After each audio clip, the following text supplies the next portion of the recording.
Hi everyone, welcome to my channel. Today I am telling a story about an orphan boy, so let's start. The seventh story of Oliver Twist, the orphan boy. Oliver pays price. For many days, Oliver remained in the Jew's room, practicing the game regularly. Every morning, tired or staying indoors, he requested the Jew to allow him to go out to work with his two companions. Oliver had seen that whenever the boys came home at night empty-handed, the Jew would scold them severely and send them without supper to bed and sometimes even hid there. One morning, the old man placed Oliver under the joint guardianship of Charlie Bates and his friend the Dodger and allowed him to go.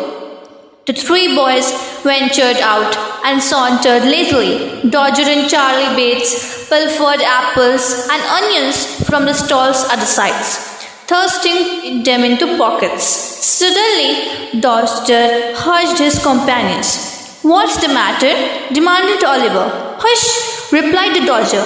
"Do you see the old cove at the bookstore?" "The old gentleman over the way," said Oliver. "Yes, I see him.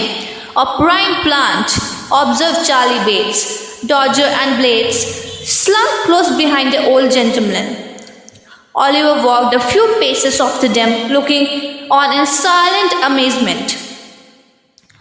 The old gentleman was very respectable looking, wearing gold spectacles. He wore a bottle green coat with a black velvet collar, white trousers, and carried a smart bamboo cane under his arm.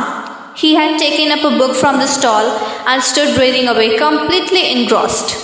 To Oliver's horror and alarm, he saw the Dodger plunge his head into the old gentleman's pocket, draw out a handkerchief, and the same to Charlie Bates, and finally saw them both running away around the corner at the full speed. In an instant, the whole mystery of the handkerchiefs and the watches and the jewels and the Jew rushed into the boy's mind. Confused and frightened, he took to his heels. This was all done in a minute's space. The old gentleman, putting his hand to his pocket and missing his handkerchief, turned sharply round. Seeing the boy running away at such a rapid pace, he very naturally concluded him to be the culprit, and shouting, "Stop, thief!" with all his might ran after him, book in hand. But the old gentleman was not the only person who raised a hue and cry. The Dodger and Master Bates, hiding behind the doorway round the corner, saw Oliver running and guessing exactly how the matter stood, ran shouting, "Stop, thief!" and joined in the pursuit like good citizens. Oliver, not being acquainted with a beautiful axiom that self-preservation is the first law of nature, was unprepared and alarmed. So away he went like the wind, with the old gentleman and the two boys roaring and shouting behind him, "Stop, thief! Stop, thief!" There was magic in the sound. The people ran down the streets, re-echoing the sound, "Stop, thief! Stop, thief!"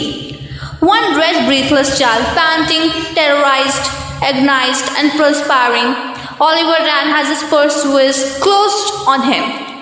A clever blow stopped him at last. He fell down upon the pavement and the crowd eagerly gathered round him. "Stand aside! Give him a little air! Nonsense! He doesn't deserve it! Where's the gentleman? Here he is, coming down the street! Make room for the gentleman!" Oliver lay covered with mud and dust and bleeding from the mouth, looking wildly round upon the heap of faces just around him, when the old gentleman was pushed into the circle. "Yes," said the gentleman, "I'm afraid it is a boy." "Afraid?" murmured the crowd. "That's a good one." "Poor fellow," said the gentleman. "He has hurt himself." "I did that, sir," said the great lubberly fellow, stepping forward. The policeman arrived. "Come, get up," said the man roughly.